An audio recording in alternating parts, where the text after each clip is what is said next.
A partir de agora na Showtime. Ao Céu, Pro Saúde. Ao Céu.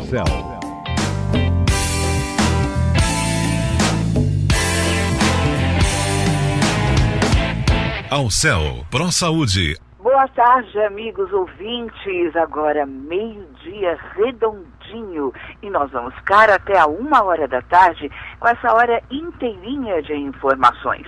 E hoje, Ao Céu Pro Saúde, sempre com você, vai apresentar o Dr. Luiz Eurico Gonçalves. Ele é psicoterapeuta com formações em psicanálise e especialização em psicologia cognitiva. Ex-executivo, onde ocupou cargos de direção em multinacionais de grande relevância, faz 15 anos que decidiu se dedicar à clínica em tempo integral. Atende no seu consultório, na rua Normândia, número 98, em Moema, aqui em São Paulo, e o telefone de lá é o 011-5041-7366. Eu vou repetir no final, tá bom, pessoal? Ele atende adolescentes, adultos e família. Hoje nós vamos falar sobre as expectativas que a gente tem para um ano novo. Nós já estamos em fevereiro, aí vem o carnaval, depois do carnaval deve começar o nosso ano, né, gente? E também vamos falar de como cuidar de um relacionamento, que é muito importante para esse ano também, se você tem um relacionamento que você preza. Boa tarde, Dr. Luiz Eurico Gonçalves. Boa tarde, Gildete. É um prazer falar com você. Igualmente. Dr. Luiz, por que as pessoas colocam tanta esperança num ano novo se apenas muda a folhinha, o calendário?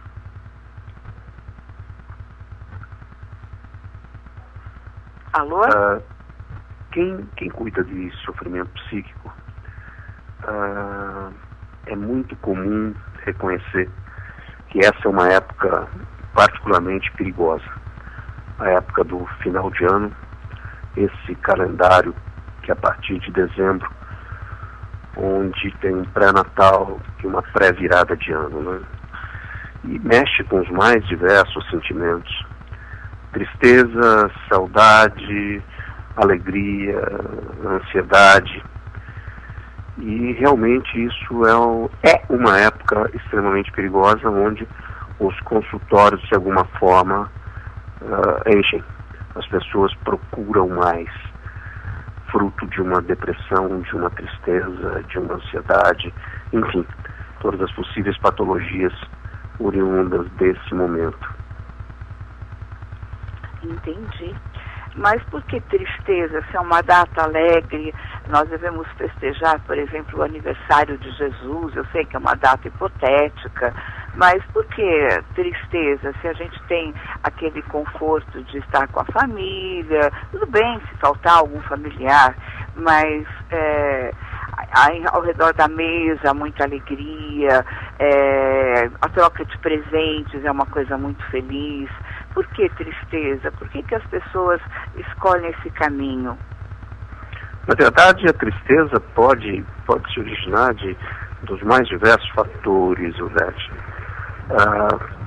Inclusive o fator social, para quem tem um pouco de sensibilidade, e a gente sabe que o quanto a mídia, né, ela observa esse momento para nos aplacar nas compras, para nos aplacar a mostrar momentos de confraternização, e isso nos dirige à festa, e não necessariamente todos podem com essa festa. Hoje foge-se muito da espiritualidade, foge-se muito, poucos ainda conseguem fazer de um Natal realmente uma comemoração daquilo, do porquê do Natal, né? Então, para aplacar aquele sentimento que eu gostaria de falar um pouco mais, a angústia, né? Eu já falei com você sobre isso, e sendo a angústia a mãe de todos os sentimentos, onde a gente nasce com ela, morre com ela, e a vida toda a gente busca equilibrar essa angústia, seja de forma consciente ou de forma inconsciente. Ela aparece de forma decisiva no final das coisas, inclusive no final do ano, né? Então, se você me permite, vamos observar um pouco outros finais. Claro. Vamos observar as crianças, que é muito interessante a gente observar. Chega a noite e a mamãe fala para o filhinho, é hora de escovar os dentes. A criança desvia, a criança busca um montão de outras atividades, ela vai buscar aquela figura do quebra-cabeça que ela perdeu na quinta-feira passada, ela tenta desviar de ir escovar o dente, porque ela sente que a partir do momento que ela vai escovar o dente, é a hora de dormir. A hora de dormir terminou aquele dia. E volto a dizer, consciente e inconscientemente, ela não quer que termine, ela não quer que acabe, como se algo ainda tivesse por fazer. Outra coisa interessante, observe os aniversários das crianças, seja no buffet, seja na casa dos amiguinhos. Elas chegam todas alegres, fazendo festa, e tem o palhaço, e tem o pula-pula, e é uma alegria só. Até que em algum momento, seja a mãe, ou seja quem promove as festas, chega de uma forma bastante forte, dizendo, ok, hora de cantar o parabéns. Nesse momento ocorre um fenômeno muito pouco observado. As crianças fogem disso. Eu diria as crianças normais. As crianças fogem, as crianças evitam, as crianças chegam na mesa, têm atitudes de alguma forma interessantes, enchem a boca de brigadeiro, ou então a velhinha que está acesa, elas tentam apagar. De alguma forma, a angústia ali fica muito forte. Por quê? Cantou parabéns, acabou a festa. Inclusive, a gente pode observar crianças com alguma patologia, uma depressão, são aquelas que ficam mais quietinhas, independentemente de cantar ou não cantar o parabéns, elas só observam. Esse é um dos itens. Vamos falar um pouquinho no final do domingo. Quem que a gente brinca muito, dizendo, eu ouço muito isso, quando eu tenho uma coisa boa para fazer na segunda-feira, a hora do Fantástico, aquela musiquinha, não me incomoda. Mas o final de domingo tende a ser depressivo, tende a ser triste.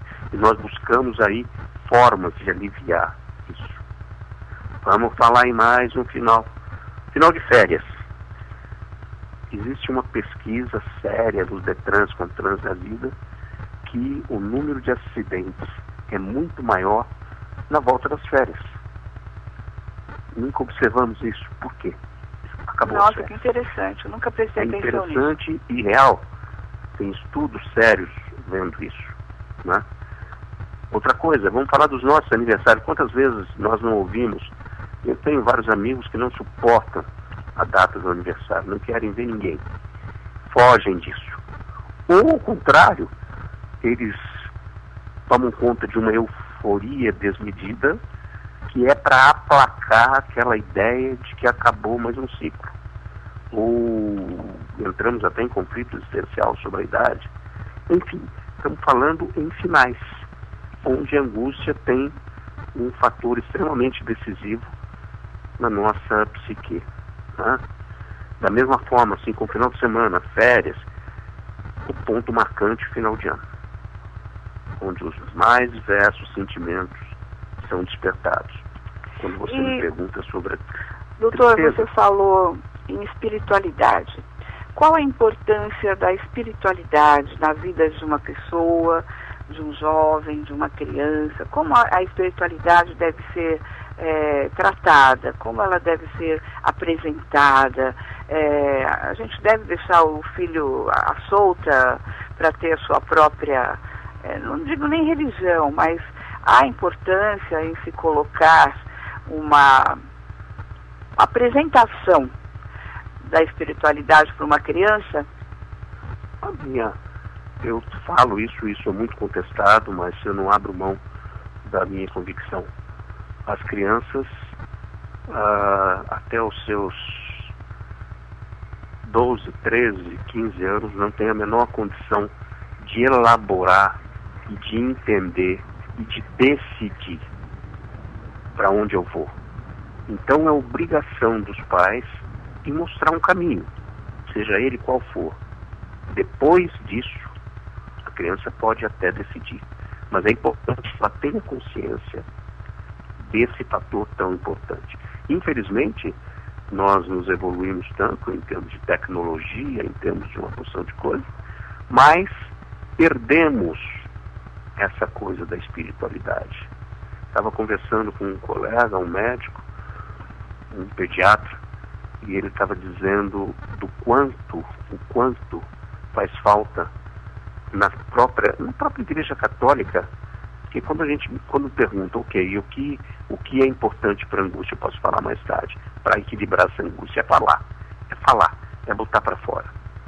O confessionário que se aboliu hoje, muito poucas igrejas, muito poucos se confessam, era uma forma de você falar da sua angústia, de você falar das suas dificuldades e você sair mais leve. Não significa que isso era eu saio de lá e estou curado. Não, daqui a pouco você está sentindo a mesma coisa. Mas você tem um caminho para isso. Hoje é uma função dos psicoterapeutas. Então o que eu digo, falta espiritualidade hoje.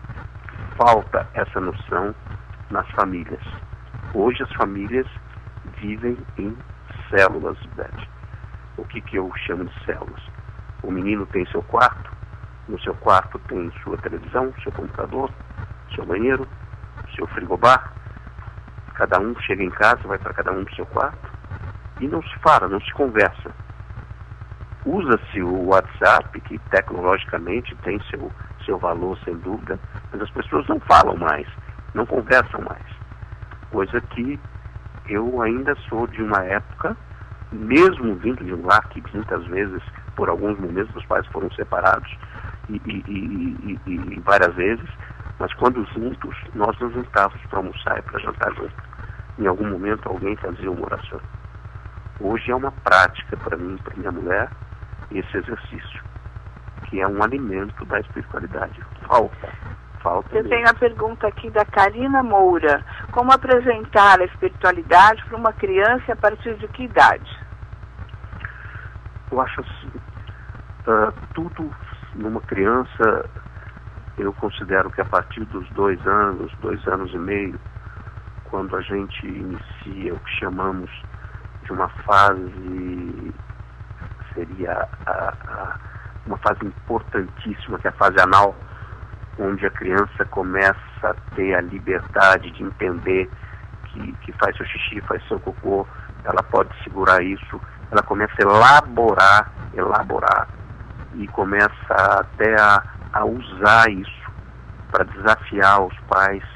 Esse momento é o momento adequado para mostrar que existe, da forma lúdica, seja lá o que for.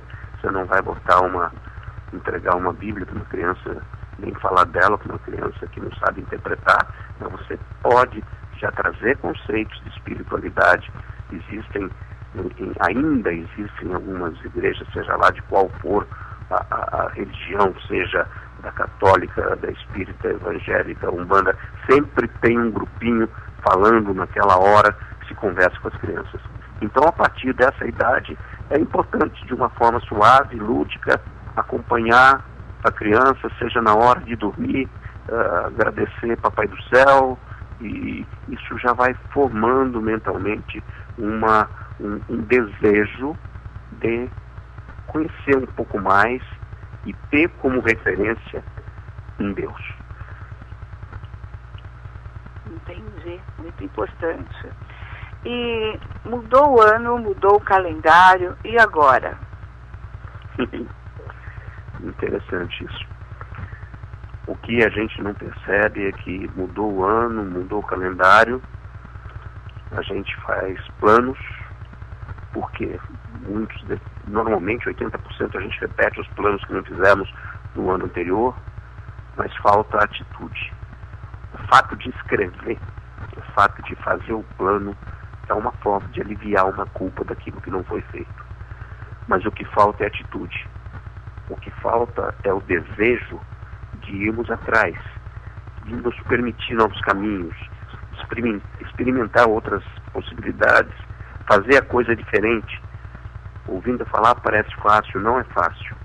Mas a partir do momento que você consegue iniciar um processo como esse, o resultado já passa a ser imediato e te estimula a continuar. Você vê bem, Nós estamos falando da virada do ano, do final do ano, mas o que precede o Natal, que é uma data cristã, mas que na verdade se tornou hoje, em função das campanhas publicitárias, um gerador de ansiedade entre as famílias. Por quê? Nesse final de ano, como vai ser? Para onde eu vou? Quem que eu vou convidar? Que presente que eu vou dar? A situação está difícil. Vamos fazer um amigo secreto. Mas amigo secreto já não é todo mundo que participa. Vamos fazer um amigo, sei lá do quê. Enfim, nesse momento nós buscamos coisas que até então, durante o ano, não fazemos. Começamos, nunca se recebe tanta mensagem de eu te amo, ou seja feliz, ou estou com você, nessa época. E acaba, é só nessa época. Então a gente deveria esvaziar um pouco todas essas atitudes durante o ano.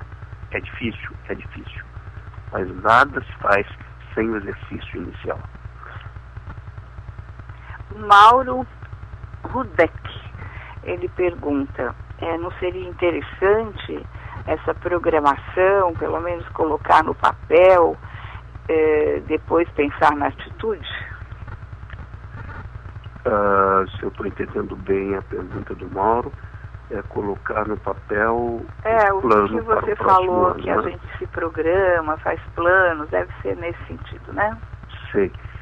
Bom, eu tenho como norma todos os meus pacientes, em dezembro, eu sento com eles, reviso o que foi feito no plano anterior e faço um novo plano. E para aqueles que eu acompanho, nós acompanhamos realmente item a item como é que está isso. E se não se força um pouquinho a que a coisa aconteça, isso, o dia a dia nosso passa a aparecer coisas que teoricamente mais importantes e a gente vai deixando. Mas toda a teoria cognitiva, toda, está baseada no eu penso, se eu penso eu sinto, se eu sinto eu me comporto. E nada melhor do que você botar no papel. Porque a hora que você coloca no papel, não é simplesmente um pensamento que passa. Tem um momento de estado mental, que é no momento que você escreve, você está refletindo várias vezes sobre aquilo. Então eu sou absolutamente a favor, na verdade em tudo na vida, de se fazer plano. Eu acho que precisamos disso. Eu acho que nós podemos, a grande festa, não é a grande festa que se vive. É o antes da festa, é a festa. E o depois da festa. Esse é o grande segredo de você viver o dia a dia. Teve um ano que a minha filha veio, ela mora fora de São Paulo, e eu preparei tudo, porque ela ia vir para o Natal, e foi aquela alegria, e eu me preparei de todas as formas, cama, mesa e banho. E depois, quando eles foram embora, nossa, que acabou tudo, não foi só o Natal que tinha acabado aquela euforia de tê-los aqui, daquela alegria, e aí ficou um silêncio, sabe? Então, esse tipo de coisa também é muito ruim, né? E é uma coisa que eu sou bastante otimista, mas me tocou muito, sabe? Me tocou demais esse tipo de vazio, porque eu fiquei com o ninho mais vazio, né? Não era só o problema do Natal, mas essa coisa da gente às vezes se preocupa tanto, sai para comprar as coisas da ceia do Natal, comprar os presentes, e depois acaba. E aí você fica sem aquela função, sem aquela finalidade, e aí? Você percebe que, nesse caso específico que você colocou, Gildete, foi colocado toda uma expectativa, foi colocado toda uma energia em cima desse evento. Uma energia que vem composta pela saudade de não ter isso no dia a dia, vem composta pela vontade de, naquele poucos minutos, mostrar o quanto se ama, pelo tudo voltado para aquele momento. E isso é muito forte. Aí, não necessariamente todas as expectativas são alcançadas. E quando uma expectativa não é alcançada, ou se é alcançada e vem a frustração, porque acaba, tudo acaba. E se a gente não tiver uma consciência de que acabou esse evento e existem outros fatores importantes, eu não vou ver mais minha filha, ela está no norte, no nordeste, mas de alguma forma eu já estou me planejando para vê-la, de alguma forma já existe a possibilidade de trocarmos, aí entra até a tecnologia que nos ajuda muito, de nos alimentar com as conversas, com a comunicação, que é um fator faltante. A comunicação hoje está cada vez mais deteriorada. Por quê? Porque está sendo substituída, nós estamos terceirizando a nossa conversa, o nosso olho no olho, com a tecnologia. Antes era o telefone, depois o e-mail, depois o WhatsApp, hoje rede social, enfim, estamos perdendo o contato humano. Então, quando você me pergunta desse vazio, é o que eu chamo de ressaca moral, que eu chamo do vazio. E aí, como que a pessoa tem que reagir? Eu sei como reagir, eu não vou ficar caída, não vou, né? Eu tenho um jeito peculiar de ser. Mas como que a pessoa que está nos ouvindo, se acontecer qualquer situação semelhante, como ela deve reagir? Qual é o segredo? Qual é o pensamento? Como que a pessoa deve pensar, se distrair, mudar o pensamento? Qual é a saída? A forma de reagir no momento dessa solidão é mudar o critério que nos leva a todo esse conjunto de fatores que, quando acaba, entra em sofrimento. Que é o quê? Dissipar isso, já nos planejar para entender que a vida não é só o 25 de dezembro, não é o 31 de dezembro. A vida vai mais que isso. Você percebe que nós deixamos tudo para o final de semana? Eu tenho uma coisa que eu aprendi, né? Em conversa com a minha mulher, e é recente. Era uma quarta-feira, eu saí do consultório, falei, vamos comer um japa? Vamos para um restaurante japonês? Ela falou, não, vamos deixar para o final de semana. Eu falei, por que não agora? Por que não na quarta-feira? É verdade. Eu perdi minha mãe faz pouco tempo e eu fui mexer nas coisas dela. O que eu achei de presente, o que eu achei de chinelinhos, de bordadinhos, de toalhas personalizadas com o nome dela, tudo fechado no pacote. Então, eu acho que a gente está na hora de sair do pacote, está na hora da gente fazer o agora, está na hora da gente resolver usar tudo. Para que guardar? Não é verdade? É verdade. E tem algo assim que muito levado também, não sou contra a mídia, muito pelo contrário, fui executivo de multinacionais e sou a favor do marketing, mas hoje eu me herdei por um outro caminho, consigo entender hoje toda essa loucura do que se tem por trás desse apelo a compras. Tem um ponto, está muito ligado à frustração, a possibilidade de não poder fazer aquilo que é apresentado numa televisão. Então, será que é necessário o apelo estético, por exemplo? Que leva a marca, as roupas, a comida. E quem não pode? E cada vez mais é difícil para todos nós. Será que isso vai ser fruto de nos deixar frustrados e doentes? Porque a gente adoece quando não podemos e achamos que devemos. Fazemos loucura em cima disso. Por isso que eu sempre defendo a importância de a gente equilibrar os sentimentos que nos permite ser neuróticos. Somos todos neuróticos, graças a Deus, que sentimos raiva, culpa e medo. Esses três sentimentos, se nós estivermos com ele equilibrado, nós podemos fazer com que eu não preciso disso ou eu preciso disso. Então cada um é possível ser feliz com as coisas simples. Não estou fazendo apologia a nada, é uma realidade. É aí que nós entramos para um outro campo, que é dos relacionamentos, né? Mais tarde a gente vai falar a importância da gente estar bem com a gente e com quem está com a gente. Você falou que a gente deixa tudo por fim de semana e a gente deixa o regime, a ginástica, tudo para segunda-feira. Segunda-feira tem mais trânsito, segunda-feira os consultórios estão mais lotados, porque no final de semana a pessoa se programou para ir ao médico na segunda-feira. E está errado, a gente tem que fazer a coisa tudo no momento, né?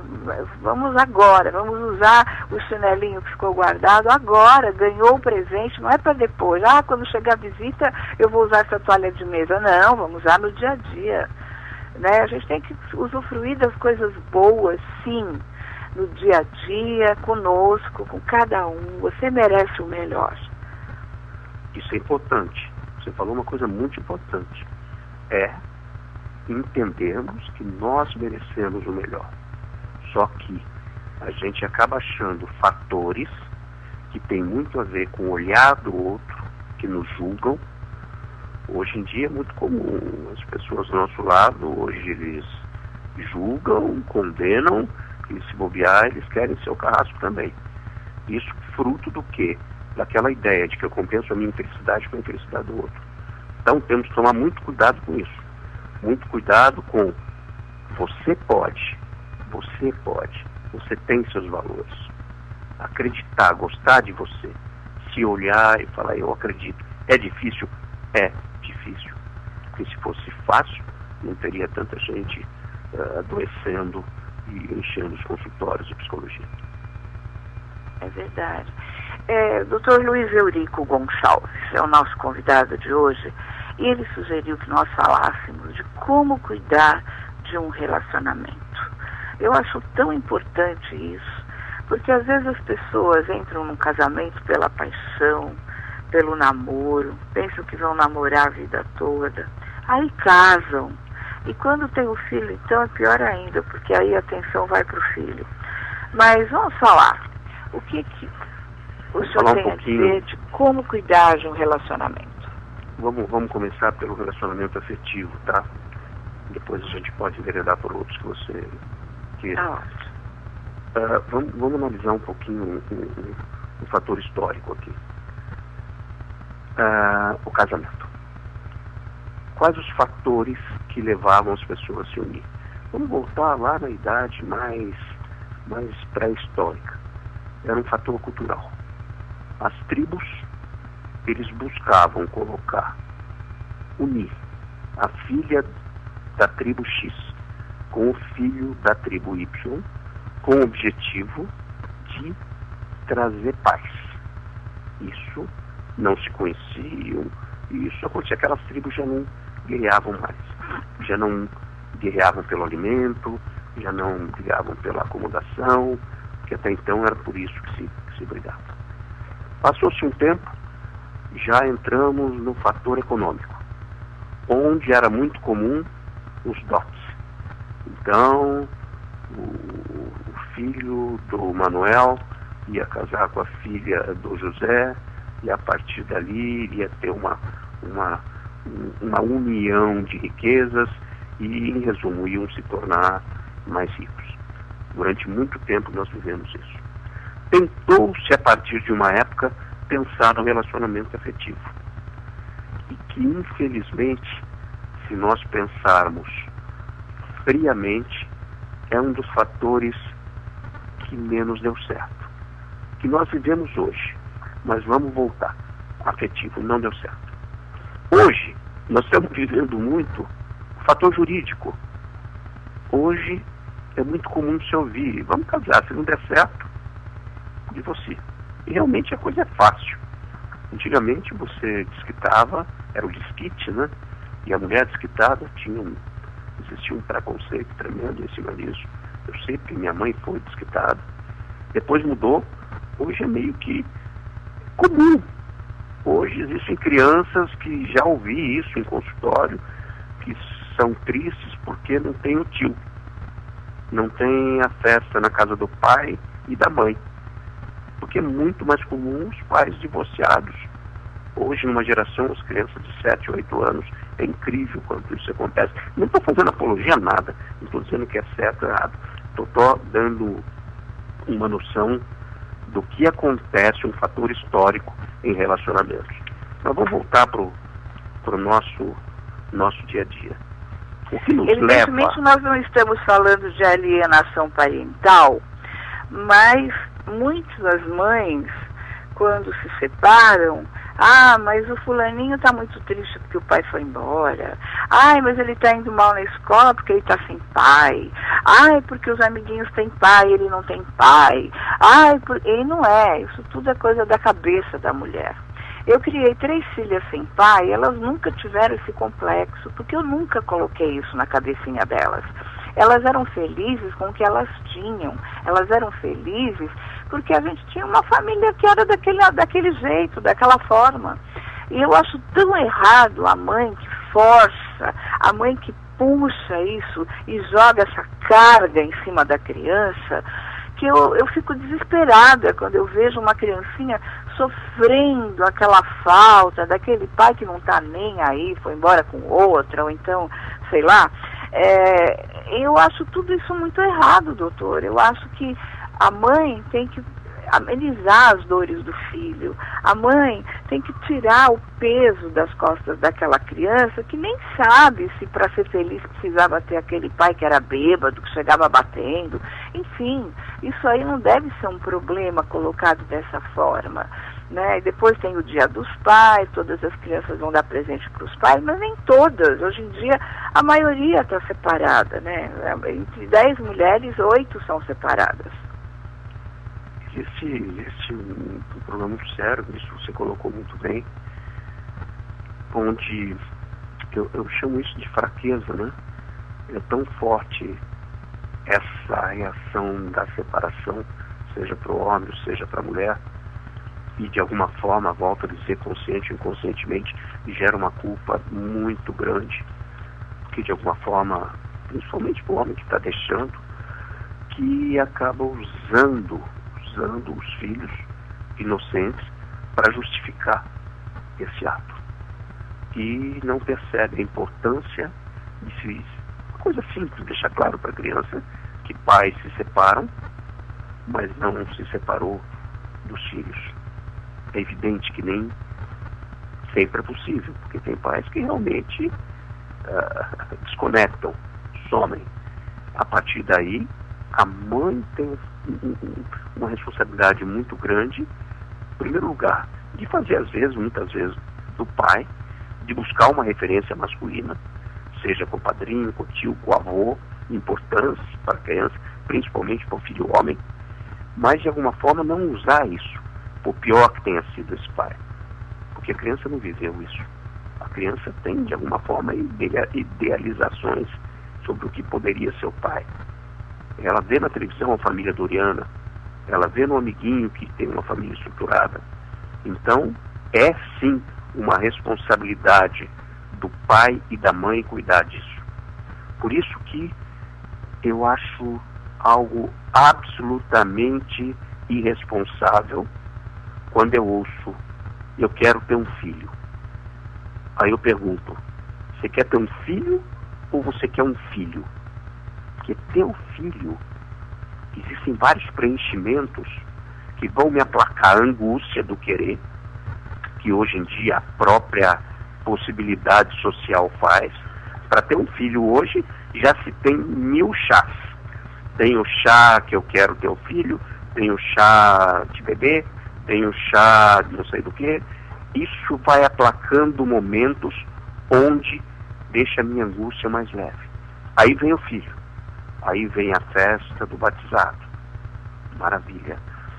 Enfim, isso voltando para o casamento, nós vamos encerrar essa do filho, eu volto para o casamento. Tudo em busca de quê? Em busca de momentos felizes para aplacar culpas que são reais, por estarmos errando em algum momento conscientemente. É verdade, é verdade. E tem pais que falecem também, e que a mãe fica chorando e não respeita aquele filho, porque tudo vai da postura dessa mãe, né? E desse pai também. Tem pais também que são assim. Hoje em dia é comum, né? Ficar com o pai, enfim. Então, cabe à mãe ou o pai terem uma nova postura, uma postura de resolução, uma postura de valentia, de vitoriosa, diante da vida, né? Essa postura de vitória da mãe diante da vida, independente de ter pai ou não, vai passar para a criança um exemplo, porque nós, pais, somos muito exemplos para os filhos, né? Eu não tenho a menor dúvida disso. Gildete, antes de voltar ao tema da possibilidade de um relacionamento feliz, eu acho importante colocar as fases que levam ao encontro entre o homem e a mulher, que nós não levamos em consideração, né? Existe aquele momento onde eu tenho aquele olhar mágico para alguém e de alguma forma eu ponho na minha cabeça, encontrei a metade da laranja, coisa que eu não acredito. Não existem metade de laranja, o que existe são laranjas diferentes que se pode dar um suco interessante. Mas aquilo é um processo energético onde a gente chama da paixão. Eu estou apaixonado, ela está apaixonada, então eu tenho o fator narcísico me diz assim, tanto do homem como da mulher. Eu quero ela para mim. Ela é minha mulher. Eu quero ele para mim. Ele é meu homem. Então nós entramos na fase da sedução. E essa fase é perigosíssima. Porque nada mais é do que eu procurar entender o que aos olhos dela eu agrado. E eu me travisto disso. Eu passo a me travestir. Então o que eu passo a ser? Tudo aquilo que eu não sou, mas eu sou aquilo que ela gostaria que eu fosse. E isso é num processo até a hora que eu consigo, que eu obtenho. Agora ela é minha mulher. E aí, seja através de um noivado, de um casamento, eu me satisfaço. Falo, ok, agora acabaram-se os problemas. A partir daí, o que acontece? Vai aparecendo tudo aquilo que eu sou.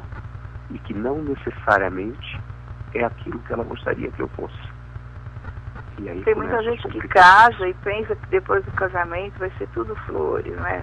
Aí que começam os problemas, as faltas, o dia a dia é uma coisa difícil, né? Aí a gente entra no processo do cuidado, né, Gildete?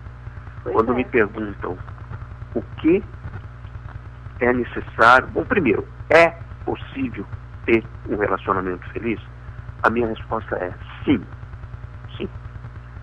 Sim, desde que hajam renúncias, né? Como? Voltamos ao fator da angústia. Aquele tema importante. Nós necessitamos suportar a angústia do outro para sermos felizes. O que significa isso? É entender que o outro é diferente. O outro vem de outra família. Ele tem uma personalidade diferente, temperamento diferente, valores diferentes, hábitos diferentes, habilidades diferentes. Quanta coisa. Se eu não entender isso, eu começo a exigir que, para me agradar, tenha os mesmos gostos que eu. E aí entra a complicação. Mas aí é difícil. Muitas vezes você tem que abrir mão de muita coisa em nome de um relacionamento.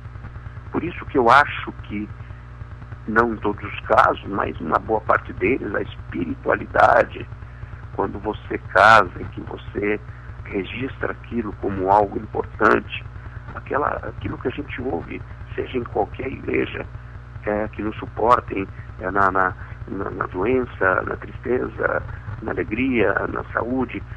Ninguém ouve, porque está todo mundo preocupado ali, com o fotógrafo, está preocupado com a roupa da madrinha, e de repente não presta atenção entra por um ouvido e sai pelo outro. No que significa isso, né? Então, é por aí. Isso que eu diria que é necessário para que a gente tenha relacionamento feliz, é cuidar. Cuidar. Assim mesmo a gente poderia extrapolar agora para cuidados na amizade, cuidados com tudo que nos na nossa convivência, né? Só que em nome desse dia a dia corrido, vivemos numa metrópole, uma das maiores cidades do mundo, onde a busca sabemos do que, corremos atrás do ter, e não damos tempo para uma reflexão, para entender o que realmente eu sou, o que eu quero. E é nesse momento que eu não tenho a menor dúvida, eu não faço marketing disso, que a psicoterapia tem sido um meio onde você tem aquela hora para botar para fora, para falar tudo sobre a sua angústia. E alguém, dependendo do profissional que você trabalha, a ideia seria o ideal que desse elementos para você se achar. Eu sou contra quando assertivamente alguém diz faça isso ou faça aquilo. Eu tive uma Nós estamos falando em relacionamento homem e mulher. Eu gostaria que falássemos de outros tipos de relacionamento. O relacionamento do jovem com os avós. Porque eu acho que hoje em dia o jovem perdeu muito respeito e o amor, o carinho. O que o senhor tem a dizer sobre esse relacionamento? Como devemos cuidar desse relacionamento? Você falou do jovem e falou do avô.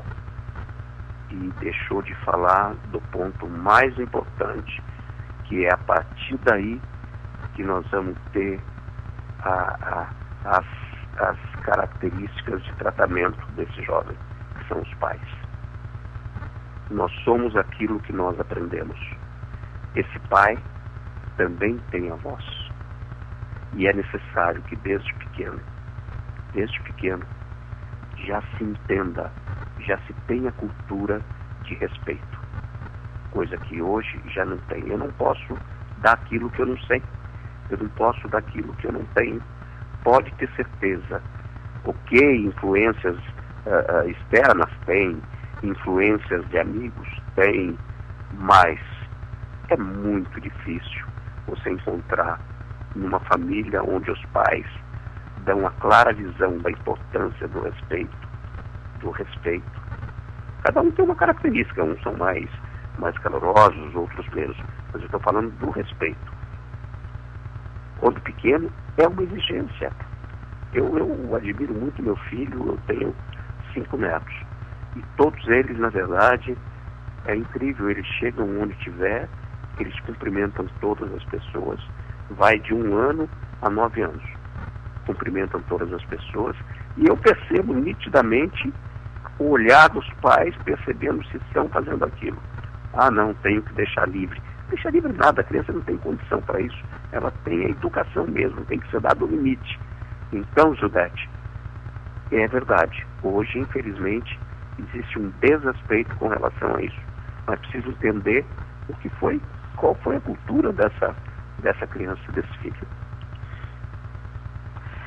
O relacionamento mãe e filho tem estragado a atitude dos homens de hoje, que já não assumem responsabilidades? É a pergunta da doutora Sônia Ró. Você poderia repetir para eu entender o relacionamento mãe e filho tem estragado a atitude dos homens de hoje? Relacionamento mãe e filho. Não sei se ela quer dizer especificamente só da mãe ou do pai e filho. Eu acho que assim, pelo que eu estou entendendo, as mães mimam muito os filhos e os meninos crescem e continuam meninos, né? Na verdade, essa coisa... Não assumem um casamento, não assumem responsabilidades, né? Mais uma vez, né? Pode ter vários fatores que fazem com que uma mãe mime o filho. Pode ser pelo fato de se sentir culpada de não ter o pai do lado, e não necessariamente é culpa dela, seja porque faleceu, seja porque divorciou, seja porque não é presente mesmo. Uma projeção também de uma infância dela, onde ela não teve aquilo que ela gostaria de ter, e ela busca dar aquilo para o filho, incondicionalmente. Mas eu vejo isso como uma geração. Uma geração que criou os filhos sem limite. Sem dúvida nenhuma. Eu tenho a minha tese que limite é a base de tudo. E limite é difícil. Não é necessário nenhuma pós-graduação ortodoxa. O limite, até uso uma expressão feia, mas que atinge, é ter saco, é ter paciência. O limite é aguentar o choro, porque a criança precisa chorar, a criança precisa se irritar, a criança precisa bater a cabeça no chão e ela entender que não vai ter alguém que vai aplacar. Ela tem que sentir que o não existe. A partir daí, ela sente-se confortada, ela sente que tem o pai e a mãe e ela busca.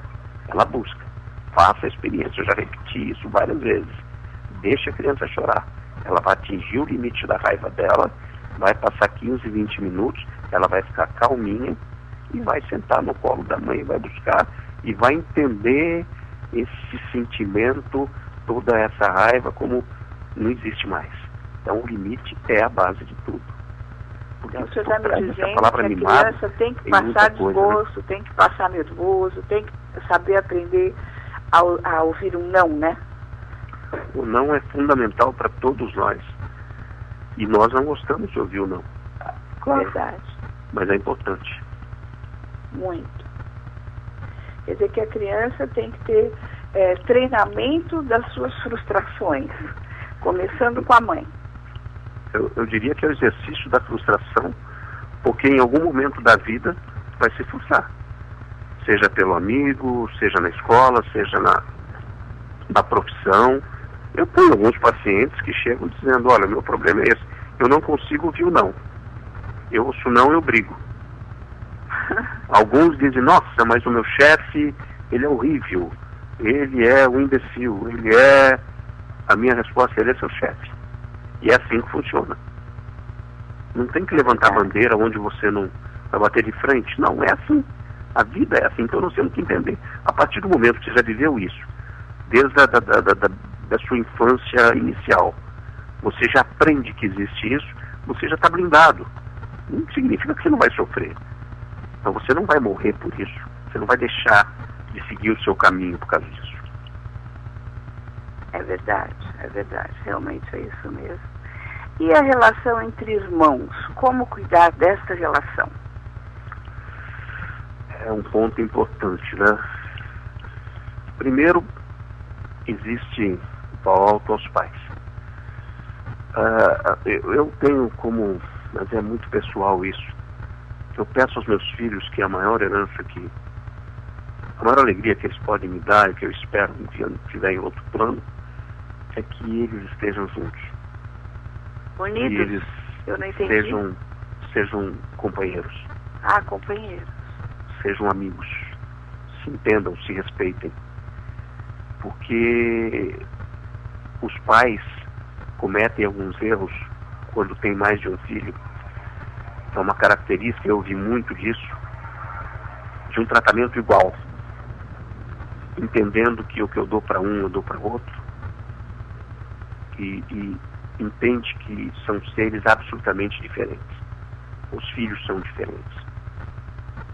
E exigindo, e comparando, fazendo, na minha verdade, palavras horríveis, como olha o João, olha o que ele faz, olha o que ele conseguiu, e você. Isso é um crime.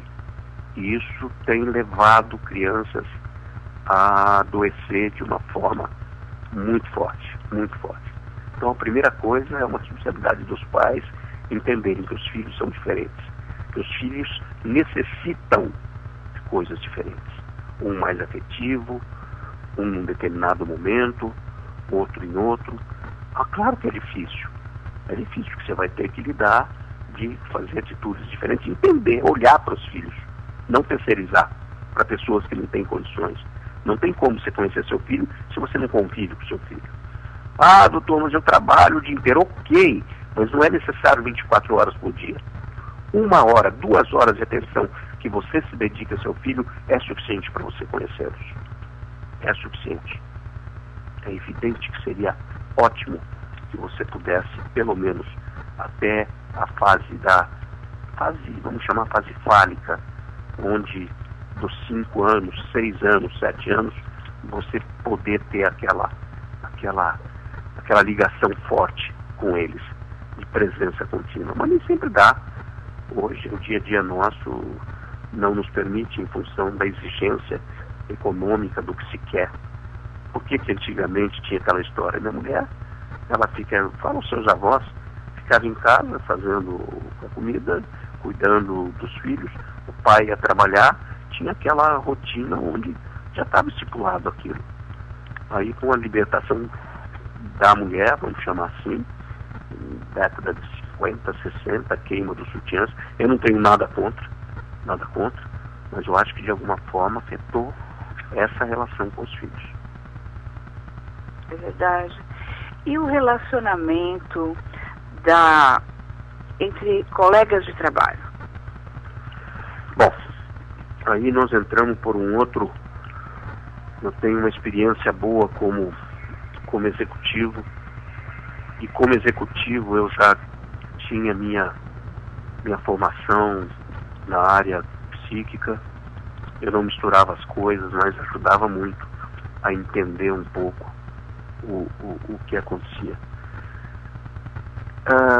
Antes disso, muitas das pessoas que iniciam um trabalho, que vão para uma empresa e que são carentes de uma estrutura familiar, confundem. E é evidente que também no processo de trabalho existe um momento da sedução, que é a primeira semana, a segunda semana, o primeiro mês, onde o chefe seduz o funcionário seduz o chefe, no sentido de deixa eu mostrar a minha importância, o quanto eu sou bom, em nome do meu progresso aqui. E começa-se a confundir, onde o chefe é o pai, onde o colega é o irmão. E se esquece que empresa, o ambiente é competitivo. A competição é muito forte, né? Eu conheço secretárias de chefes que prejudicam muito as mulheres, principalmente se elas são bonitas, né? Elas até chegam a perder o emprego por conta disso, porque, vamos ser francos, Dr. Luiz Eurico Gonçalves, a beleza sempre abre portas e fecha. Eu concordo com você. Eu diria que esse não é um mal das empresas, é um mal da sociedade.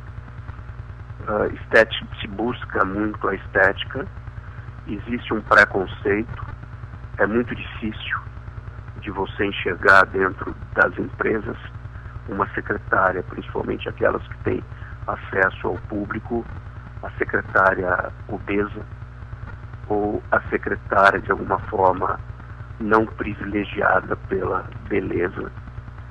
Mas a vida é isso. E vamos encarar isso. Verdade. Vamos buscar de outra forma. É uma realidade. Não As esposas desejam que os maridos tenham secretárias feias, né? Aí, mas aí é um problema que eu acho que vai da segurança das mulheres. Ela pode até achar que os maridos deveriam ter uma secretária feia, mas ela tem que entender, e a segurança dela. Será que o marido também não quer que ela tenha o personal feio, ou o terapeuta feio, ou o médico feio? Isso faz parte do ser humano, da segurança e insegurança de cada um. É uma questão de como lidar com isso. O que a gente não pode... É o preço da beleza versus a insegurança, a falta de confiança em si próprio. O que a gente não pode é fazer com que isso a gente desista disso. Eu conto muito nas minhas palestras, eu não sou nem um pouco privilegiado de uma beleza estética. Eu tenho consciência disso. Mas eu também tenho consciência que eu tenho outros valores que de alguma forma equilibram isso. Na minha adolescência eu andava com 5 rapazes. Andava com o quê? Na minha adolescência. Eu andava com 5 rapazes, meus amigos. Ah, tá. Era um mais bonito que o outro. A gente ia para os famosos bailinhos, era muito interessante. Eu era o patinho feio, era o último que eu... Mas era questão de 5 minutos, era questão de conversar, seja pela simpatia, seja... eu já ganhava o meu espaço. a ponto de eu me lembro deles falarem, olha, às vezes fecha a boca por um tempo, quando a gente... Então é assim, nós temos que buscar valores que nós temos. E não necessariamente, lógico que a beleza estética ajuda. Eu não tenho eu não tenho a menor dúvida disso. Mas também não vou me suicidar agora, porque eu não sou privilegiado nessa área. Como também existe um estigma que eu discordo, que toda mulher bonita é burra, né? Com certeza. Isso é horrível, porque não é verdade. Não. Principalmente com essa coisa da loira, esse tipo de coisa, entendeu? Eu tenho uma mulher loira, linda e absolutamente muito inteligente, muito, em todos os sentidos. Então, não é bem assim. Eu percebo que o senhor é um apaixonado, doutor Luiz Eurico. Você acha que eu sou um apaixonado? Eu percebo. Porque eu acho que a vida não tem sentido se não for vivida com muita paixão. Eu acho que a vida não tem sentido se isso não... E é difícil da gente descobrir, sabe, Gildete? Não pensa que eu nasci assim, não. Eu percebi isso depois de um bom tempo. E fazendo as coisas mais simples que todo mundo poderia fazer. Um prazer que eu tenho incrível. Ontem foi minha esposa estava dodói, ela tirou dentes do siso e nós fomos fazer a comida junto. Um saladão, uma comida mais leve para ela, que não podia mastigar, mas foi um prazer incrível, um prazer daquele momento. Então, nós precisamos exercitar esses momentos, que não é necessário. Também o prazer em todas as horas, né? Isso é a questão de se fazer feliz em qualquer circunstância, né? Perfeitamente, Gildete. Eu acho que todas as fases da vida há um lado muito bom e que precisa ser vivido em qualquer relacionamento. Qual a sua conclusão de comportamento no relacionamento? A minha conclusão sobre? Sobre o comportamento no relacionamento.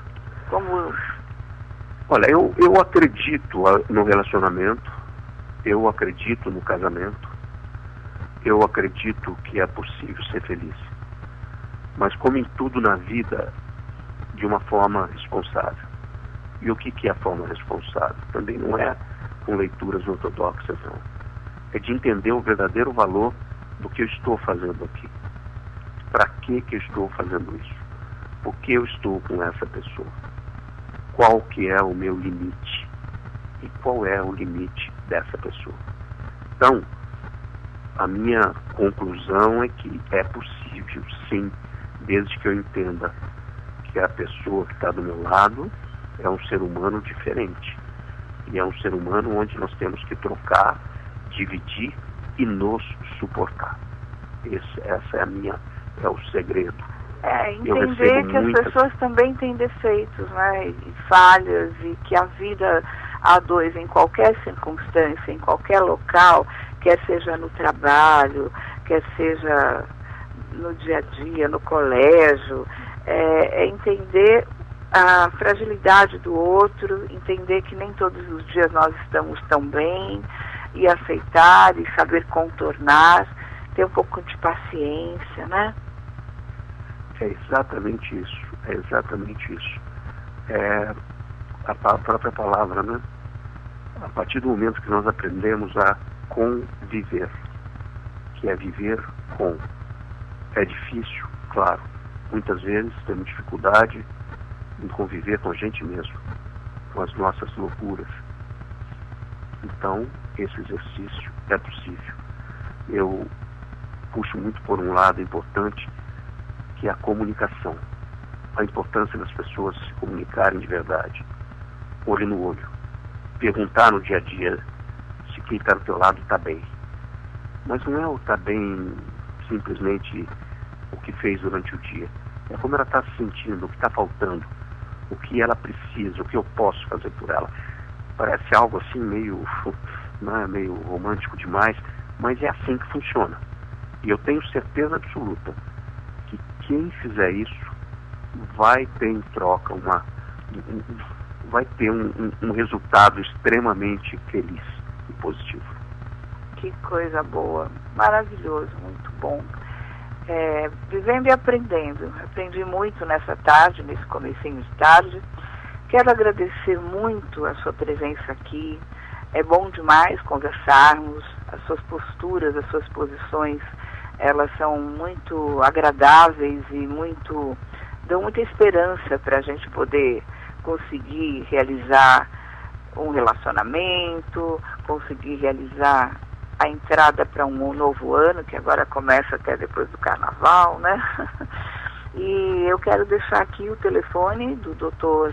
Luiz Eurico Gonçalves, que o telefone é 011 São Paulo, 5041 7366. Ele fica em Moema, numa rua linda, uma rua romântica como ele, viu, pessoal?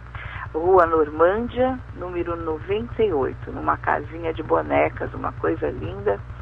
Um lugar lá é muito bonito, é cheio de casinhas de boneca. Inclusive foi um lugar que era feito um Natal também, lá muito lindo, né? Então essa rua marcou muito a cidade de São Paulo. Rua Normândia, número 98, e o telefone 011 5041 7366. Doutor Luiz Eurico, que o senhor esteja mais vezes aqui conosco no programa Ao Céu Pro Saúde, sempre com você. Gildete, eu agradeço as suas palavras gentis, elegantes, como sempre. E verdadeiras.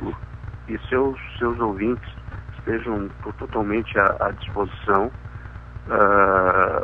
Vou deixar meu celular. É algo que normalmente eu não faço, mas eu vou deixar. Porque às vezes, se tem alguma dúvida ou coisa, eu acho que é muito importante você poder passar isso de uma forma, ajudar alguém. O meu celular é 011 99648 7988. 99648 7988. Perfeito. Muito obrigada. Um grande fim de semana e uma semana muito boa, tá bom? Um abraço. Obrigada, querido. Um beijo a todos. Beijo. Um beijo, queridos ouvintes. Muito obrigada por estarmos mais uma vez juntos aqui no programa Ao Céu Pro Saúde, sempre com você. Sábado que vem, meio-dia em pontinho, estaremos juntos novamente com mais um papo gostoso, esclarecedor, que vai também auxiliar na sua saúde e no seu bem-estar. Ao Céu Pro Saúde agradece a sua audiência e desejamos um grande fim de semana bem gostoso, agradável, de descanso, de alegria, principalmente. Um beijo, pessoal. Até lá. Você ouviu na Showtime Ao Céu Pro Saúde. Ao Céu.